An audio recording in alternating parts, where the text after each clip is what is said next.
So, thank you for your attention that you came here. I welcome you, fellow hackers and inventors, visionaries, contemporary thinkers, to this talk. It's about quantified self. It's something you might be familiar with. It's kind of like self-tracking, kind of like self-hacking, you know, seeing the numbers, seeing the digital self, recording, like some of you might know rescue time. That's what Christian Kleinerdam is going to talk about shortly. Later, we hear about the special case of, I would say, self-hacking, mind-hacking, possibly quantified self, using brainwaves to see your digital self, your mind mirror. But of course, you can do more with the brainwave stuff, which I will talk about later. So, I hope you enjoy this talk. Please welcome Christian Kleinerdam from Quantified Self, Germany. Hello. So first, I will talk about quantified self. How many of you have heard of the term? So please raise your hand if you have so. Good. Some have, some don't. So I'll start with introducing it. It's this nice logo, but logos don't really say much. So it's about gathering data about yourself and using this data to make decisions about your life. So there was a German newspaper which titled recently that quantified self or tracking bodily function is something that can make you addictive. So it's something really bad, which the news media has to warn you about. So I don't know what that means for you. Maybe it means it's cool, maybe it means it's bad. So make your pick. But from my perspective, it's more something that takes a bit of self-discipline, so it's not like playing Farmville, where you can speak from an addiction.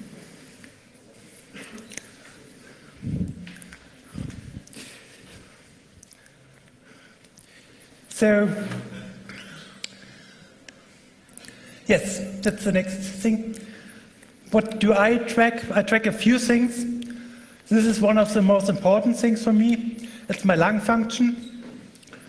I track it with a peak flow meter, and since I track it, it goes up. Because I can use the knowledge I get to the tracking to change my actions. So in a span of roughly 5 months, I improved my lung function by 3/4. So that's a rather significant improvement. And you might say, maybe that's all placebo, maybe I just imagine it and somehow use it differently. So here's data from a study about how the placebo affects tracking lung function. So they tried an asthma medication and gave it to people and gave placebos and had a non-intervention control group. If they asked them for the subjective improvement, there was nearly no difference between those who get the real treatment and those who get the placebo. So if you ask people for the subjective improvement, really people get deluded whether something helps them. But if you start tracking the way I did, you suddenly see that you get the same results with the placebo and the non-control group, non-intervention control group, but the real drug makes some difference. So in this case, the measurement isn't really influenced by placebo, so the idea that you can somehow not learn something about yourself because you get distracted by placebos isn't really accurate.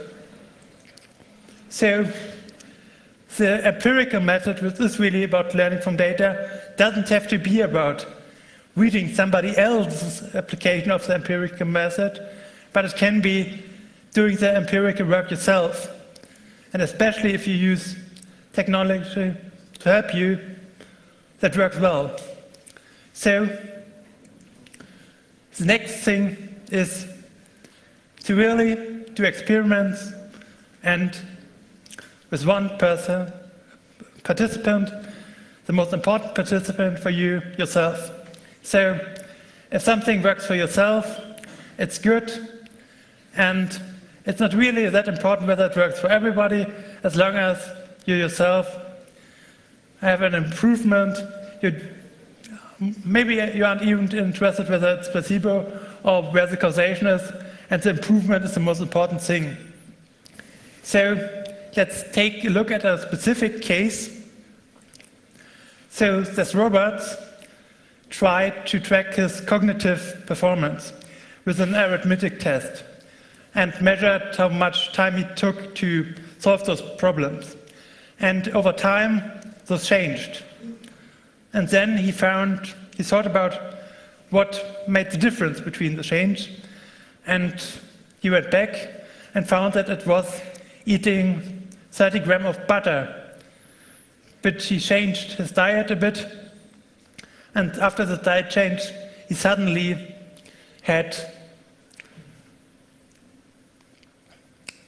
was faster. So then he was faster, and he went and told other people about the result. And at first, he got a bit negative feedback. People thought he was maybe crazy, because butter is supposed to be really bad for you. But he had data, so the people thought, maybe there is something, but we don't really want to believe him, so let's try to do it ourselves and do an experiment. So they gathered 27 people and put them in 3 groups. One butter group, one coconut oil, which is another fat, and there are some results which suggest that it helps with Alzheimer's, so there's some possibility that it could also be good for the brain, and another group with neither butter nor coconut oil. And on those 27 people, they found that the butter group beat the others, which a statistically significant amount, and 5% faster on the mass test.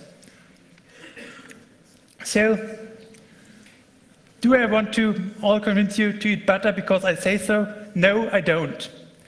I want to convince you to think about ideas and see whether they work. And seeing whether something works doesn't have to be about doing it and then deciding, do I feel like it works or do I feel like it doesn't work? It can be about getting hard data about whether it works. So we now have the technology to track a lot of things and test things for ourselves. We aren't anymore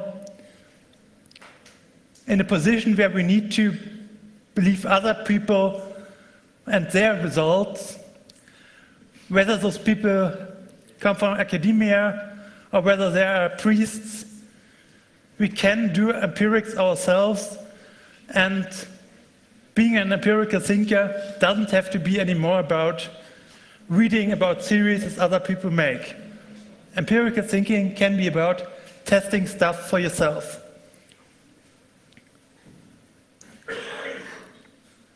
So,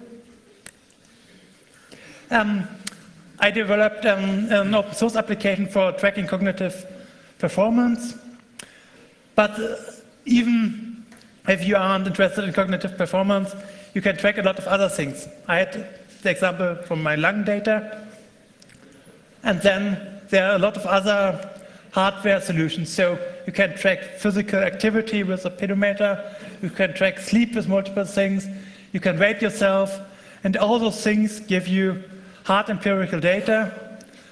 Unfortunately, at the moment, most of the hardware that you can buy isn't open source. Maybe that will change. Hopefully it will change. That's one of the reasons we talk here.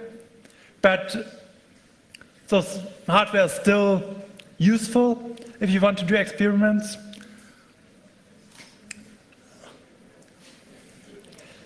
And if you have results, and maybe you want to have results but don't know how to track, you can talk to other people. And in Berlin, we started last month the first Quantified Self meetup in Germany. In the US, there are for a longer time other Quantified Self meetups. And when you are there, you can tell the people about your ideas, what you found worked for you. Other people can try to replicate it. And you aren't anymore subject to some expert which tells you how to live your life, but you can really see whether something works for you, whether it works for your peers. And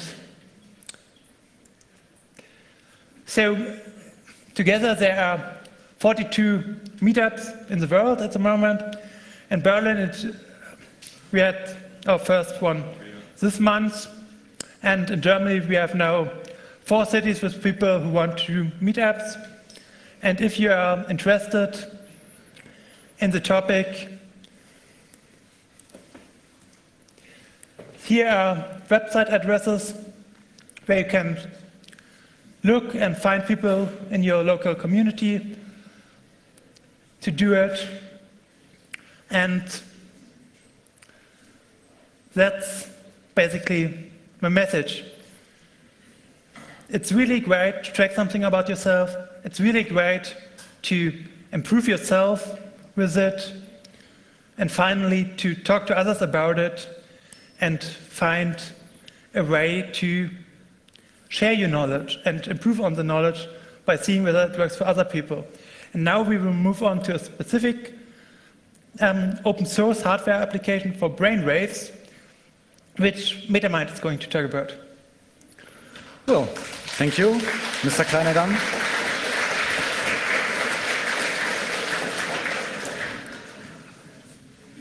So maybe let me add 1 or 2 things to this.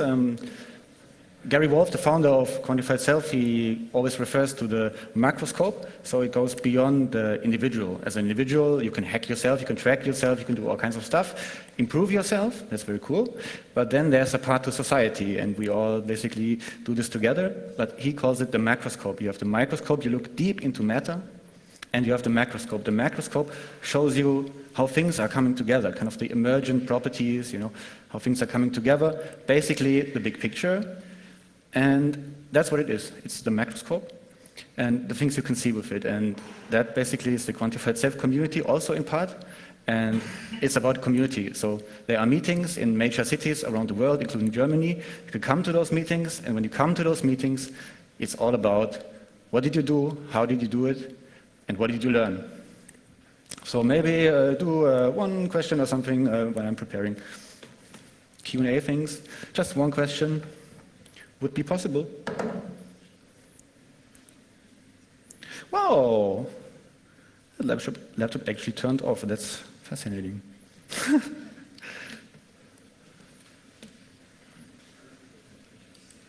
Just when the slideshow ended. So I guess someone has a laptop with OpenOffice. It's amazing, you know, this thing lasts 5 hours, it runs Linux, Gentoo Linux, never crashes, but you know, Chaos Congress, it's kind of a cool thing. So let's improvise. Might all be staged, because he's actually the software guy. You will hear from him later how all these things really kind of work. And yeah, then there are these crazy, interesting, cool people called the Heralds who have VGA adapters for Steve Jobs visionaries.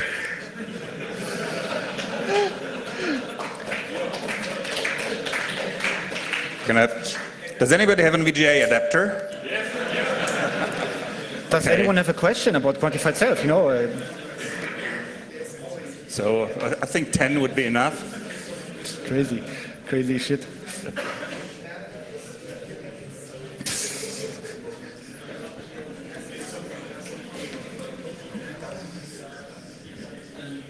So let's do Q&A about Quantified Self. What do you think about? Hello, people? You can check your email or just use the chance to talk about Quantified Self. What do you mean, Quantified Self? What could this be? What is it for you?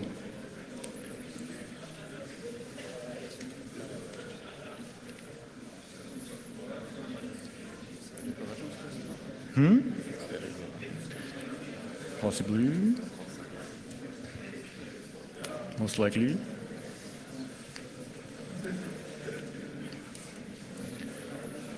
Well, I'm sure you have things to do, right? You know, look up Quantified Self.de, for example, Quantified Self-de. You can look it up. And we can talk about it. Hello? Or you can sit quietly. I have a question, Cool. or a comment rather. I found the job on app, just like you did. Unfortunately, it doesn't seem to work. It seems to suck majorly. Excellent. Yeah, 5 replacements, right. But obviously, someone's going to get this right at some point. And what the job on app is essentially just a bunch of sensors attached to your wrist. So I thought, you guys, you should seriously talk to the USB Kinect dude who reversed engineered the audio protocol for Kinect. What about ThinkPad power adapters? And then you can make an open source implementation of the client, obviously, for the job on app. Or even more awesomely, you walk into the basement and you talk to the guys that build the Arduino stuff. And hopefully in a year or two, I will have my very own open source group of sensors attached to my arm, and then I can measure everything I want. So please make this for me. I want it. Exactly, that's a good point. So there are a lot of sensors which are really cheap and where you can build something with it. So one of the things we built is an EEG, which also works on the open source hardware stuff. But even if you don't want to build hardware, smartphones today have a lot of sensors, and if you want to have a pedometer, the sensors are in nearly every phone. Writing good software which gives good data from it isn't that hard, but it's something that somebody should do in open source. But as always, there isn't enough time for everything, except when computer errors are there and we have to fill up time. No. And it's of course, useful time, quantified self-time. It's a brain interface, but I mean, you know. Yes, I will do what I must do. It's like the Jabber app. It doesn't always work, computers, but now. You feel confident you answered the question? Cool. Good. So, let's talk about OpenBCI. I guess you have already. It's a PDF. Cool. So, OpenBCI, brain computer, brain body, brain bio interface. It's about the biosignals, the bioelectrical signals of living beings. So, but it's, you know, down to earth. Really simple science, just EEG and all these other signals. And I was going to, yeah, you know, I kind of like to do it with other things.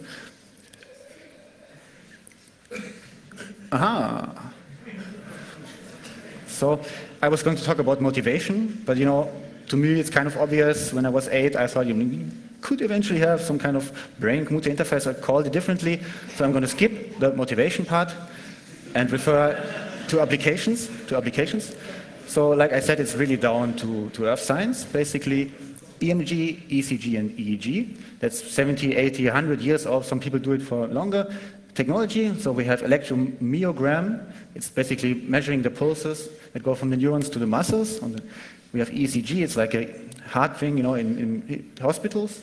And the EEG. And usually it's kind of like, you know, takes some time to prepare and it kind of looks weird. EEG, medical EEG. And basically OpenBCI combines all those possible appliances with open hardware, with open software into one easy-to-use package, one software framework that basically for the open source community to be used, and possibly provides also open source biosignal social network solution, kind of setting up on GNU.net and things like that, and possibly plug in for diaspora. So you don't want to be putting your brainwave data to Facebook, but you possibly want to be comparing it with your friends. You want to maybe see other friends who have heart rates similar to yours or brainwaves. Maybe you're looking for an artist, so you can see, oh, right hemisphere is active. We'll come to that later. So EEG is somehow to me the most fascinating because it's about the brain, you know, the heart kind of bump, bump, bump. It's like a wave if you look close at it, but then the brain waves are really, you can really look at them for a long time. Basically, I've been doing it 6 years. But the basic thing is, it's basically a base frequency. You go from 5 to 50 hertz, that's usually what they look at. Higher frequency are kind of unresearched, you know, they are kind of sometimes when the brain is like really doing something special, you can have gamma waves. But usually humans, Homo sapiens, doesn't have them, only mutants or someone. So let's look about the normal brain waves. We have the delta waves. As you can see, most people have them in deep sleep. That basically means when you're not dreaming, when you're like really sleeping, or basically shut down completely, you have basically almost no activity. That's not so much interesting. Then theta waves become more interesting. That's basically when you're dreaming, when you have REM sleep, you have theta waves. So the brain it's the lowest frequency the brain can go to and still be somewhat conscious, as you might have observed in your dreams. At least it's possible. And sometimes have them in dreams. You can get to them in meditation if you do really serious stuff, like Zen meditation, Dao meditation. You can some people can shut off their brain completely except theta waves. But the usual thing you want to have in the beginning is alpha waves. They're for relaxation. So basically, when we try out the system later, you can come down to the table or to any German European hackerspace. There will be workshops there. You can try it. And basically, if you just close your eyes and inhale deeply, most people can't resist to generate alpha waves, basically relax. And that's kind of the way I test my system. You know, if you're measuring brainwaves, you could be measuring alien interferences, whatever, some kind of thing. You probably argue that whatever you are measuring is noise. But when I close my eyes and inhale deeply and I generate alpha waves and everything turns off, it looks like a good calibration to me. Let's skip all that stuff. There are beta waves. That's usually, you can read that stuff. You know, you focus, you work. So then we have certain technology to influence the mind. Basically, there are binaural beats. The details, you can look it up in the Wikipedia. Don't want to bore you with it. It's not that important. They kind of stimulate your mind, you know, with different frequencies. There are also noise things, which are particularly interesting. Different forms of noise, and there's an auditory way, basically through all senses, to influence your mind and your brainwaves. Classical approaches have been done by the hippies or by shamans. Kind of look into a fire, you know, you see something like flickering around. It will make you kind of relax or even possibly see some god beings or basically meditate, shut off your frontal cortex. Hippies have been doing it, I particularly like it. You just take a turntable, make a cardboard box, make some holes in it, spin the turntable at a certain frequency, possibly listen to music, and you get the other effect, added effect of, if you look at it at different heights, different frequencies. That's the classic way. Of course, you can do it in a different way, like modern things. You can have DMX controllers, you can control them, of course, with APIs, correlated to your brainwaves, you know. And the first thing I did was like shooting different colors of light at me when I was sleeping, or meditating. That could be interesting. Also, there are appliances like for events, you know, parties. People have multiple headsets. There's like a bubble of orange people here, interestingly conversing. There's like a purple cloud of people meditating, possibly. And then there's the classic approach. You maybe know Mitch Altman, the mind machines. You combine all this technology. The simplest possible mind machine, I should say, is the mind machine from Mitch Altman. It basically blinks a little bit, makes some sound, and you can experience this and you can build it yourself in a few minutes. It's really cool. I made another software where you can like really complexly say how this should be, and let's check out that Steve Jobs mouse. Yeah, basically can say, you know, go down. That's just for brainwave flexibility.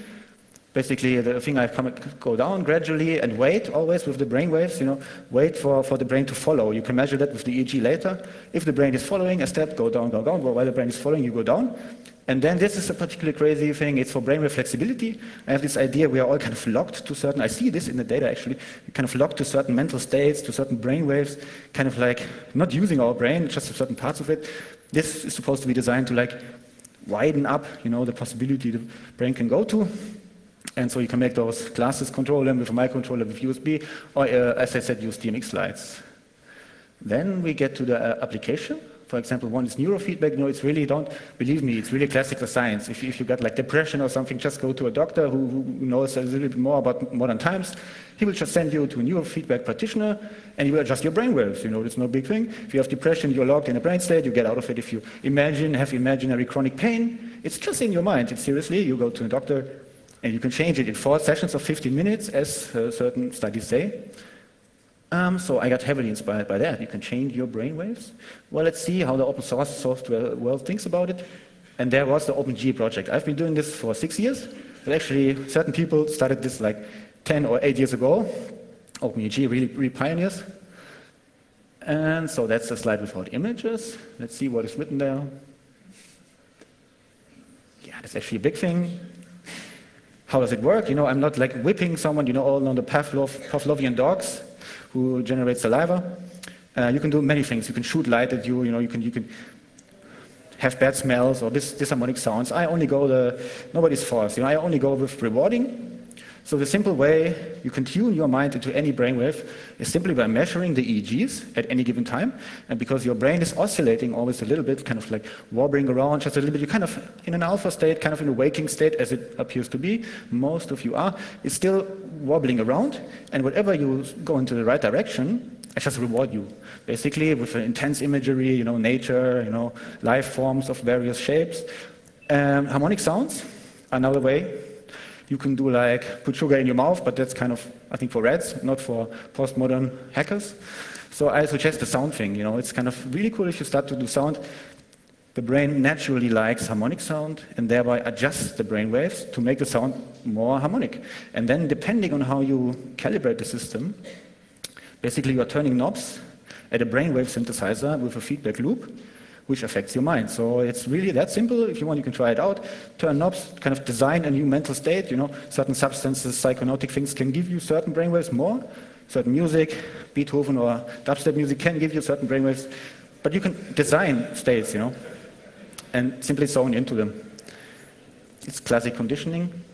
That's kind of an overview how the hardware works. You know, it's really straightforward. You have silver electrodes because they like lower frequencies. You have a noise filter, everything except 5 or 50 hertz we kind of don't care about, at least in my case. Then you amplify, you analog digital convert. You have some kind of computing element, like a microcontroller is kind of cool for it. USB, Bluetooth serial port, I suggest the Bluetooth way because it's really compatible, not like, no. And then you have a TCP network stream, which is really nice because in any programming language you can do 2 lines or something and have some kind of Fourier transformation, which used to be impossible on your home computer. Now you can do it like hundreds of times on your smartphone and see what the brainwaves look like. So the hardware is really simple. Nowadays it's just basically a small integrated circuit actually, which will appear in your iPhone 5 if you have an experimental version. It contains certain chips. It will be built in for the consumer EEG market. You just take this device, so there's some hardware. It's basically museum, historic edition, modular EEG. It's the very popular one, started 8 years ago. You can solder it yourself. It's kind of hands-on. You can really see how you're like amplifying bass frequencies or brain waves. Then there's monolith EEG from German like engineer. It's SMD. It's a lot better quality. And now there's OpenMind. And basically, it's a Texas Instruments chips, or there are multiple chips coming out, this size, just a little larger than an Arduino Nano chip, at mega chips. And they, you know, the modular EEG has 2 channels, Monolith has 4.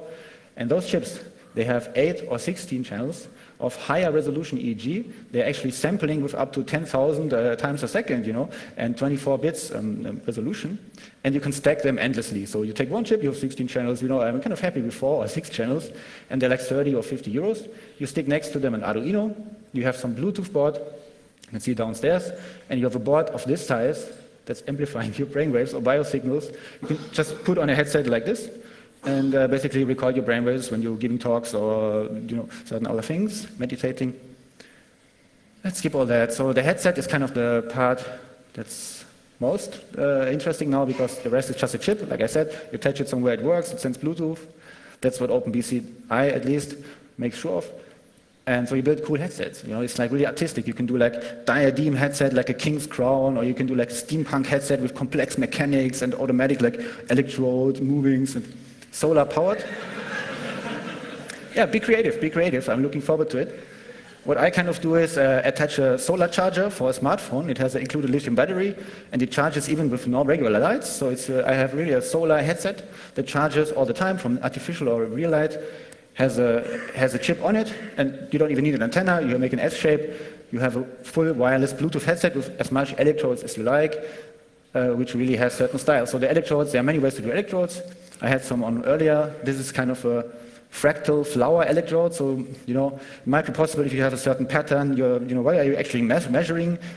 like charge from millions of neurons accumulating on your head.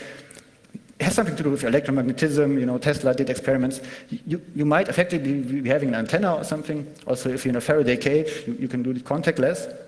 So I kind of do the electrodes like a fractal antenna. And they should be made of silver or gold if you have that, because of the low frequencies. And that's kind of like one headset, very basic headset can look like, very adjustable, durable. And the headset is about like €5. It's basically like women's hair rings and like a headphone. Of course, you can do some Technics headphones. You can put all the stuff inside. It's just basic kits. You can do wearable technology. So here we have the LilyPad. Some of you are familiar with. You can basically completely, you know, be creative, have certain wearable technology that includes certain biosensors. Like I said, you can put 6 electrodes on around the heart, around the stomach area, certain areas, make like a belt. Or this thing is like a compass, like an additional sense. It gives small electrical signals. The North Pole from SenseBridge, it gives you like small electrical stimuli when you go to the north direction. So after a few days, you will just kind of, oh, north is here. I just kind of feel it, you know, different senses. You can come up with that stuff. That's kind of the transhumanism direction. With brainwaves, that's also interesting, like creating UV light or something that's a little bit too crazy. So that's the commercial devices. I cannot check them out, but I rather think they're not really stylish. But really stylish, most of them like require certain forms of gel or saline solution. And they're more expensive. It's really hard to get the open source, to get the raw data. They kind of allow you to shoot in games or something. But you always have the API, and to get the raw data, you kind of have to pay like 700 or 1,000 euros to get a research license, and still it doesn't really work well. So just to give you a comparison. So then, that's how the basic visualization looks like. That's kind of how I process the signal visually, and it's, you know, a little bit chaotic. Basically, you have filters, averager, metrics, certain digital signal processing things. You have left and right. Brainwaves displayed here in a Fourier transformation. You go from 5 to 50 Hertz, and it goes back in time. I will show you a video, possibly, if the Gen 2 is booting. Left and right hemisphere, and the other thing is kind of like a metric. Left and right is going up and down, depending on your hemispheres. You should see this in action, especially if you try this, like a little bit in a quiet place. After a certain time, your brain will kind of become aware. What I'm seeing here, what I'm hearing here, you know, somehow seems to be correlated to something inside me, and that's this wake up experience. You know, kind of like lucid dreaming, and you kind of become able to control the lines. You know, make them go up and down. Kind of say, oh, I'd like some more purple here, and if you're not like really tensed, you can do it, and basically then change your brainwave. So that means if you want to be more creative, there are no more days like, I don't feel really concentrated, I can't concentrate, have a writing blockade, no creativity. Just basically look at this visualization for 5 or 10 minutes, tune into creative mode, tune into focus mode, tune into shut off mode, like sleeping problems, you know. It's just for Homo sapiens, but you don't need to have those things. You can do something about it. Let's skip all this. I might be showing you a video. Just check out the website. You see it in the lower part. You know, most of the things you can just look up at yourself. I just wanted to show you things are possible. If you're kind of interested, look it up, and we can cooperate. Every hackerspace has a group, and you can meet me there. So digital signal processing, just, you know, some guys know what it is about. Wavelet transformation, Fourier transformation, sliding window FFTs, all these things, you can do them. And that's interesting. Psychologists, they never do this. I don't understand. They always say, well, you kind of look at the brainwaves for many years, and you kind of get a feeling if this person is schizophrenic or autistic. What the fuck, you know? I mean, do some signal processing, find out at least certain frequencies, which is really easy possible. Like in any program language, you just say open signal, do FFT, and visualize, and it's 3 lines of code. Why not do it right now? Anyone has laptops? Well, maybe later. Then there's the cool thing with clustering and data mining. Personally like that a lot. Data bionics, kind of inspired from nature. Things like simulated annealing. You express data kind of like a mountain range. You put in the data as water, and you shake it around. Certain things fall to a place. It generates maps like that. It's called an Emergent Self-Organizing Map. Basically, it's a technique to project n-dimensional, like if you have 20 electrodes, you have 20-dimensional data. How are you going to like visualize that? I'm working on fractal visualizations, but which is really, this is crazy stuff, you know, really down to science. It's Emergent Self-Organizing Maps, PCA. They will cluster and project their data in 3-dimensional format, which happens to be the best format the brain can understand. You get the feedback loop. That's a really interesting part. Well, that's, you don't have to look at this very much, but that's kind of like a software framework we are suggesting, which could be used for any biosignal. You have inputs, you have network streamers, whatever, databases, clouds. If you want, you can look at it and help work on it, try it out. Then, I don't want to read that, applications, you could have hours for it. Look it up, read it up, think about it yourself. I particularly like the MIDI sound thing. You can, of course, you can do turntable control. Your left brain is like logic, so you just do mental calculations, come up with interesting mental calculations you can solve, but are not that easy. Your left brain will basically become active, and you can see that in the signal. You can turn the pitch up. Your song number 1 will be playing faster and slower, faster, slower. Then you kind of like be creative, think of a beautiful moment, from your life, and you will have right activity. Could be interesting. Demos are following. But then what I like is send this shit to synthesizers, analog synthesizers, basically governing the left hemisphere. It's just doing the rhythm, so you can easily kind of very quickly learn now. Or like, don't. Now. Just bring your mind into the outside or in the inside. That will make a clear signal in your left hemisphere. And in my setup, it governs when there is a sound. So like, tuck, tuck, tuck, tuck. Depending on your right hemisphere, you get a pitch.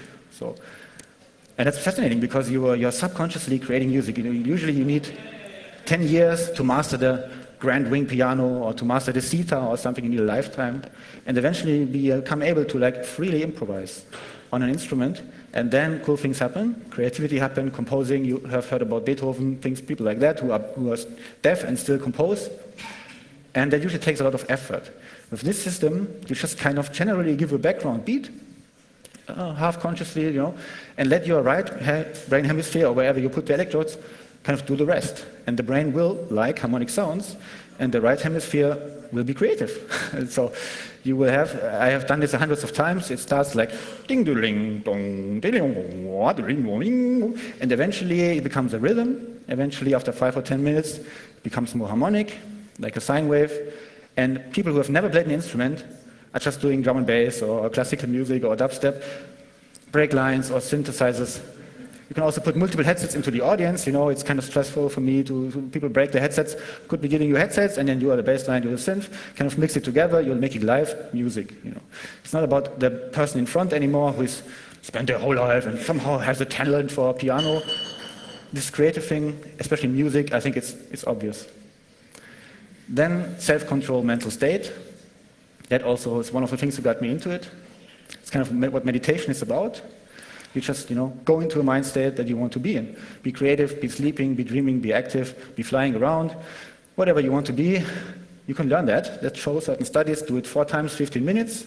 Through the feedback, you get rewarded, your brain goes into it. You kind of feel a new muscle in your mind that you will be able to use. But the way I do it, I kind of visualize like a symbol, like a magical symbol, like burning with flames, with lightning.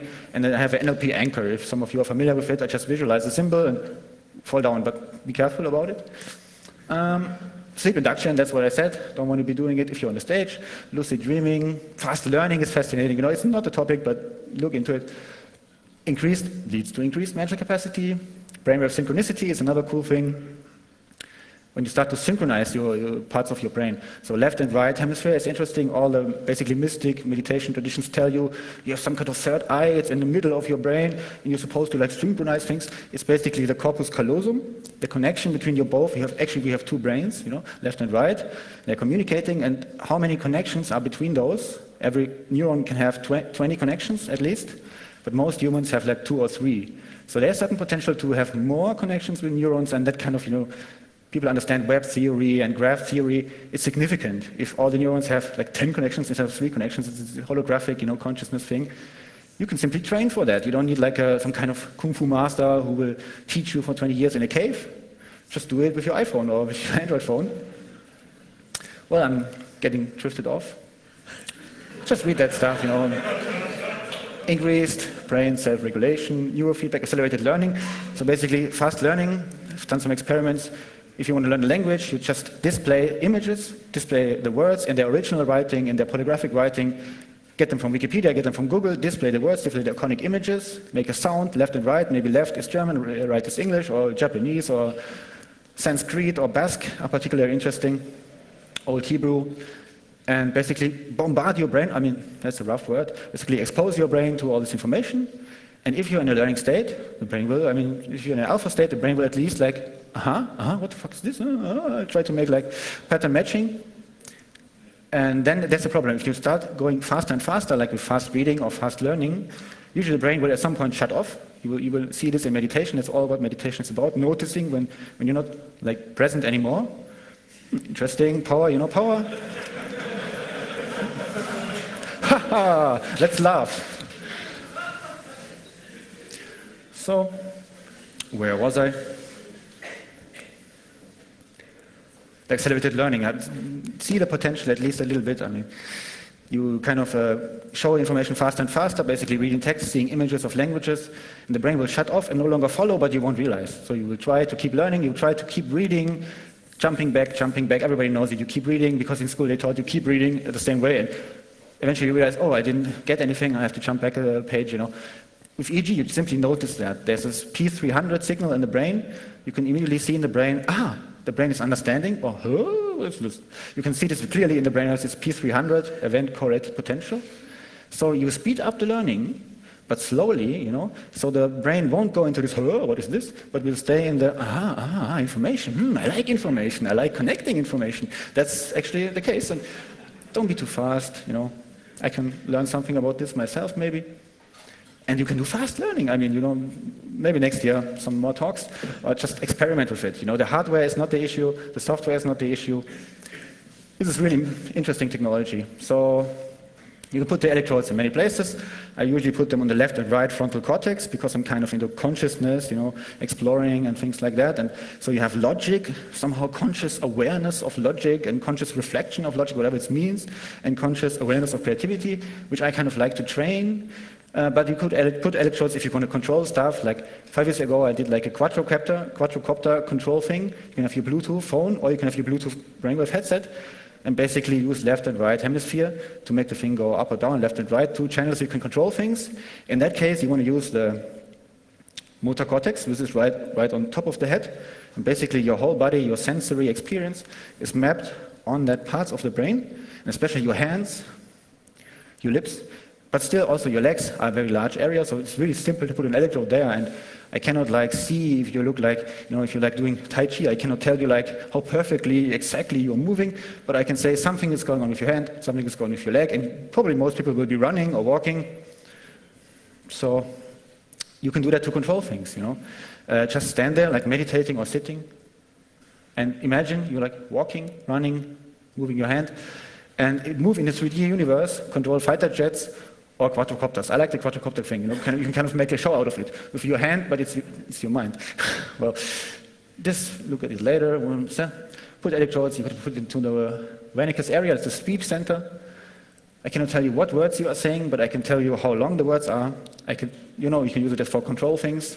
The visual cortex is interesting. In Braunschweig, they show you like go or chess patterns very quickly oscillating, and look what comes back in the cortex. They also have this basically information flowing through your brain from front to back, and if you turn a knob, it will turn something in your mind. So now the boring part starts. Please start checking your email. I'm kind of losing energy. What does it mean? You know, where does it go? We all know about industrialized technology, what it meant, you know, mass producing. It's not only kings who have certain things, not only meditation masters who can do certain things, like everybody kind of can, you know, have many things. There's Moore's law, so it will very certainly happen. I've seen it over the last years. Precision, processing power, usability and comfort will rise significantly. Physical size, material cost, energy need will decrease. I showed you the hardware, it's just a simple chip, SMD, very low power. And we have things like internet communication, you know, industrialized technology is cool. Internet communication with open community, social groupware, cloud computing, and crowdsourcing are somewhat, I think, like a motor of evolution. We'll see about it. Then there are certain things possible which I haven't implemented completely, but I think are possible. You read it, you know, it's very abstract. I don't want to explain it. It's all about open community, at least with OpenBCI. Let's share, let's collaborate the ideas we have.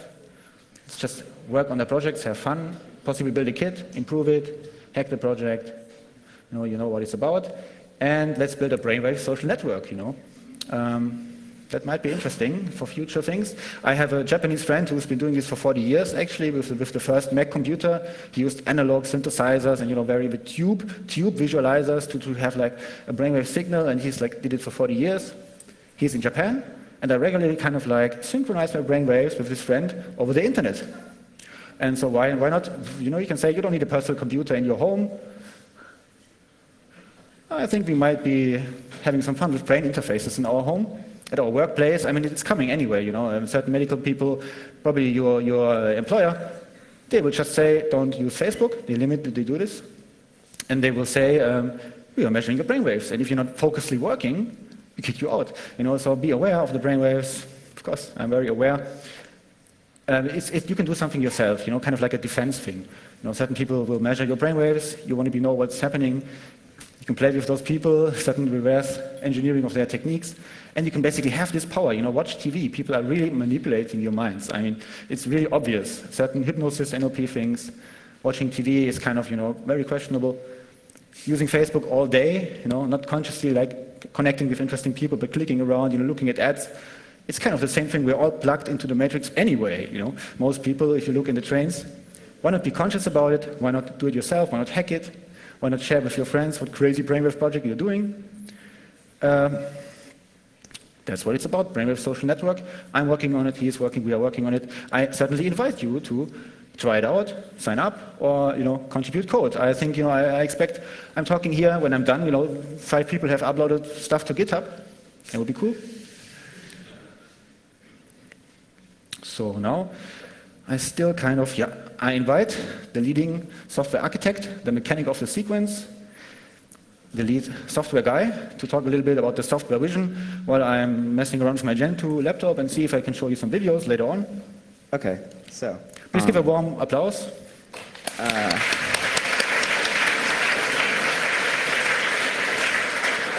Okay, so all those applications that you had up there, boring. We're not going to worry about that because that's like old technology. So, full screen. How do I do this? There you go. Got it. Okay, so the software interface. This is where things get fun. So I've got lightning round guys. Those guys. So he needs a pen and paper. This guy needs our hardware, and I need a whole world full of programmers. Moving on. So I don't have much. But I decided to start thinking about things a bit differently, because the world's changing a bit. And instead of trying to power out all this code myself, what I really have is like all of you guys. So I have to figure out how to do this on an open source way. So we need to make a big system. So we need an editor with a GUI interface. So if you guys are familiar with Steve Jobs, maybe the next presentation video, he shows how he makes interfaces, those sorts of things. I want to make that. So you also need a symbolic programming language. So what is a symbolic programming language? Symbolic programming language is a language that you can recognize without having to see text. And then you need sequences or routines. And then you need an ecosystem of routines. That's where you guys come in. But we're getting there. So browser, GUI editor, I figure I can just reuse some AJAX or components, blah, blah, blah. Language needs to be JavaScript, CoffeeScript, or whatever, my future symbolic language. And it needs to be in real time. So let me just talk about a symbolic programming language. This is something that I want to work on, but don't really know how to start. Well, actually, I know exactly how to start, but whatever. So it needs to be able to translate from text to the symbolic language. I'll get to that in a second. And then back. So if you guys saw the other chat on the Cartesian genetic programming, this might sound familiar. So each sequence is sort of like a set of logical sequences, right? So using Cartesian programming or something similar, we will be able to optimize these routines. But that's in the future. Let's just try and get the first part now. So what we need to do is we need to remove the separation between syntax, making them sequences, logic, and make the programs seem sort of like functions and like variables. Like basically blend variables, programs, functions, and the interface all together. So So now, think of a sequence. So what is a sequence? So a sequence is, well, let me describe them first. I'll come back here. So, like, let's say you have, this is my first design, just to give you guys an idea of where I'm going with this. I'm trying to do as much research as I possibly can. So imagine you have 4 axes, where each axis has positives and negatives and neutral values. Well, in this concept, I have 4 elements. And in the FIRE world, I have definitions. These are packages, functions, and variables. That's how I can remove all my whatevers. I have conceptual items, which are always true in a program, never true or undefined behavior. These can be defined as sequences and will be sort of like built-in unit tests. Because the program can be used and the inside of the interface using sequences, it automatically would build unit tests as you're doing it. That's okay. We're getting back there. Interface is the earth. So we need to have, so why is this important? Because with a brain interface, on your logical side, this is where your consciousness is, on your left brain. But then on your left-hand side, on your, or your right brain, you have many subconscious things going on at one time. It's like a huge parallel processor. Well, this sort of prepares your entire body to run through these sequences. Well, think about when you're learning to ride a bike. At first, you have to think about it a lot. You have to really think, okay, I'm going to put my foot down, I'm going to do this, I'm going to put that, you know, you really think about it. But then later, it just becomes like riding a bike. So later, I anticipate that this will be true because when we built the program where we hooked the synthesizers up to our brains, at the beginning, it doesn't feel very natural. But then after a while, it becomes like moving on a new muscle, and you can modify the sounds with your mind. Well, programming will become very much the same way, and I want to make interesting experiments where I do lots of drugs and try and program. But that's in the future. Can I show some images? What? I could be, I want to really show some images. You can keep talking. Yeah, so let me just finish real quick and then you can do it. Cool. So, in the ecosystem, I'm going to need a repository, and I'm going to need to have each sequence, or, you know, potential part of a program. Think of it like an IC or a resistor, like a capacitor, any you know, small section. So they have to be accessible, and they have to be able to be I don't know how to call that, called for. So that's why every sequence has to go. That's why every sequence has to go forwards and backwards. So when you're writing, there should be an ecosystem of sequences as well. So when you're writing, you know, what you would be to you, the typical way of writing, and somebody has improved that syntax with a bigger thing, so that would potentially show up. And then a way to combine these parts with a recognized system of inputs and outputs, those sorts of things. But then, I don't really have all this very much yet. I want to really show you guys tomorrow, and I really want to encourage you guys to stop by the table, because I will likely have a working system. However, there is one catch. The driver for the headset box works on my Linux, but not on my Mac. And the driver for the program works on my Mac, but not my Linux. So, well, let me show anyway, come by tomorrow. We need more energy. Peace, guys. Cool.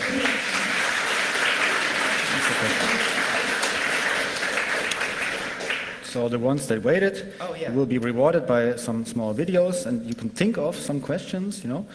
But I wanted to show you at least the video, how this stuff can look like, and think of some Q&A questions. Let's see if it's a full HD beamer. Yes, wow, that's cool. So you can actually really see that video. So this is the old software. That's kind of, you know, I referred to it earlier, but that's, you kind of see it in motion. You will see that there are indeed certain changes in your brainwaves. Like that's an alpha wave right here. You basically have the theta waves here, dreaming waves, alpha waves. So I might have closed my eyes here or relaxed. Sometimes you can even see activity in my right hemisphere. That's kind of how it looks like, just to give you a quick impression. You can make sounds, but obviously not after rebooting your system. You never reboot. Let's make some images. Just quickly go through them. Let's kind of give you an impression about it. Think of some questions. What is the brain interface? Yeah, that's the sound SDK. So you can definitely make sound with it. Look on the webpage. Just to give you have seen it. You can build this stuff relatively easily. People use it. It actually works. Just to give you an impression, it can look differently. Like you really see your mind in that stuff. You know, if you after 10 or 20 minutes, you see certain patterns. You never get the same patterns. I could tell you it's friend A or friend B of me as a human. But data mining, of course, also can show you have certain. And that's what you said. The programming symbolic language basically works like this. You have unique brainwaves, wavelets transformation. The system finds, aha, there we have a certain pattern and assigns a symbol to it, assigns symbols to it. And whenever it finds a new pattern that's relatively far away from another pattern, it assigns a new symbol. And that's a universal projection network for system for anything, for sounds, for programming. Usually people sit like this, meditate, look at this. That's you can use a tunnel thing. That's kind of cool. Speed up. So I will stop talking. You can do Q&A. Anybody else can say something who has something cool to say about brain interfaces, and go through images. Q&A. Anyone? Some Harold will come to you. I was looking at your website while you were speaking, and cool. It seems like there aren't a lot of instructions on how you can go about, making these headsets or getting these headsets. There is the page, make a headset, and it's kind of visual. And yeah, it just has pictures. It gives an inspiration. I kind of want to make you your own headsets. I think mine are very basic. I don't show you my advanced transhumanist handsets, but I show you the basic ones and kind of think you are smart enough to invent another way. If you see kind of visually glimpse at how this guy, what he takes, what he does, I'm sure you can come up. Basically, just find a system that holds electrodes. You can, use a welding helmet, like in this example, put some silver on it. You can tighten it. You can basically say, hey, try this headset on a party. I'm sure you can do better, But if you want to know, there's a workshop tomorrow, starting at 18 or 20 hours in the hardware hacking area. There are workshops in every major European, Californian hackerspace. That's what I'm basically doing in 2012. And you can always approach me, show me your headset. It's really cool. And I can explain more, I basically found out I'm giving this talk like 2 or 3 days ago. So I made this wiki in a few days. You can look at the history. Of course, it's not perfect. But if you have questions, but that's kind of a meta question. Some real question about this? Put your hand up if you have questions. Okay, there's a question here. Great. I'm interested in the more sort of general view you were presenting for the future, because what you're saying is very sort of grassroots, make your own devices and so on, so it's sort of easy access or easy-ish or in principle available for all. But I think the discussion we've had so far, neuroenhancement, courtesy of medication, there's been a debate in the scientific community about the sort of accessibility of that. And is this, do you see the danger at all, or do you have any thoughts on the danger at all of this turning into be sort of two-class medicine, that sort of aspect? Well, so because it's about commercialization and accessibility of gadgets also. I think I get where you're going with this. I think I get where you're going with this. So, for example, one program that you could yes. So, for example, one program that you could easily do is you'll have this runs in Node, so you'll be able to get the JavaScript analog outputs really easily. So let's say your friend comes up to you and tells you some really big lie, and you're like, yeah, it's cool, bro. Why don't you put this headset on? That's it. You can make that in 5 minutes. And there's scientific community. They're doing really serious, large double-blind studies. But then we, as hobbyists, as hackers, we can give inspiration. And basically, the devices will come anywhere. You have devices in commercial, in the iPhone. They will have these devices. That's not the problem. Commercial devices, you will have them everywhere. But at the beginning of such a movement, if there's a certain collective that reflects this, that works on this in an open environment, not looking necessarily for money, you can have significant influence of how this goes, exactly. So if someone's scanning, you can go to a prison, and if you want to get out, they will check your brainwaves, and if something is abnormal, you will stay in the prison. Someone is robbing you of your holiest thing. In Quantified Self, they will rob you of your body, basically, or in your living room, in your bathroom, they will scan if you have smoked, you get less bonuses, and this will happen anyway. They will check out your brainwaves, but if it's an open community, be creative about it, how else we could use this, and then basically shape the perception in society to make it not only like, oh, brainwaves, they're controlling my brainwaves, but I am creating my brainwaves. So we still have time for 2 important questions. Ah, okay. Okay. So I have actually two questions, one for each. So in your talk, you said that you could cure a chronic pain in 4 some sessions. visual indication where you are, please. Ah, You said that you could cure a chronic pain in 4 sessions of 15 minutes each. Did you actually do an experiment? Can you somehow elaborate, substantiate your claim? please repeat the last part. If you could elaborate on your claim that you could cure a chronic pain in 4 sessions of 15 minutes each. Yeah, that's from University of Tübingen, but they were using an fMRI machine. So it's but the basic concept of neurofeedback. I didn't have any chronic pains, but I made other changes to my brainwaves. But I mean, it's just, you can look it up. University of Tübingen, if you have chronic pain, like a limb has been separated and you feel pain in a limb that's not there, what are you going to do? You're going to do neurofeedback, you lie in an fMRI machine, look at a fire, and try to make the fire less burning, or more burning. And this is this intuitive visualization thing, like similar to this, or like a fractal multiverse thing, twisting. And people just say, oh, less burning, or maybe more fireworks, more intense, colorful fireworks. And your brain will do whatever it does to have this more intense fireworks, which happens to be the negative of your brain, pain center in your brain. Be basically to shut down your pain perception center. Also, if you correlate two parts of your brain, there will be more connections. So it's really, I think you can reprogram your neural circuits with this technology. If you repeatedly do this, there will be more growth. Change your mental patterns, basically free yourself. It's mind hacking, self-hacking, personal development, you might refer to it, NLP, magic, chaos magic. Just be whoever you want to be. Do you have the authors of the paper?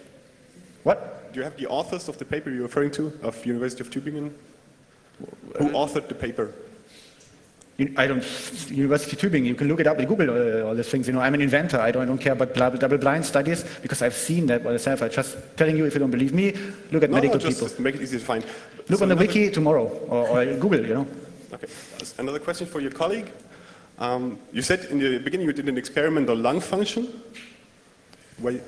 Do you remember in the very beginning you did an experiment on lung function? Yes. Where you gave asthma medication to your study group? Could you elaborate a bit on who you did the experiment with? What medication did you use, and did you have supervision by a physician? So there's, on the one hand, my own data about how I improved my lung function, and there's a different study done by other people that I'm not related with. So I'm not really that much in detail in this study with the placebo. So the basic story is that there are people with asthma, and they got asthma medication or placebo, which compares to the medication. So they don't know what they got. So do you want to know about the thing I did for my own lung function or the study? So what I did myself, so it's more or less complicated. It's about being relaxed and doing something to relax different parts of my body in hypnosis. So it's a longer story for the details, but it worked. Okay, and we have one last question from the internet. Yeah, sorry, it's late. Okay, so, sorry. The internet demands to know, Meta, what brand and model are your sunglasses, and could you please show us some live demo and please source code of the cool programs you wrote? Yeah, you can go to the wiki. There's a link to the GitHub. And I've been using certain internal things which I will be releasing softly. It's brainwave hacking. The first time I connected it wrong, trying to make harmony, actually made chaos. You get intense headaches. So this is like fusion energy. You can really hurt yourself. You can hurt other people. I'm slowly releasing the things. But you can use Brainbay. That's an open source software. And you have my presets, for example, for this. You go to GitHub. I've linked in the wiki. You go to a brainwave filter chain.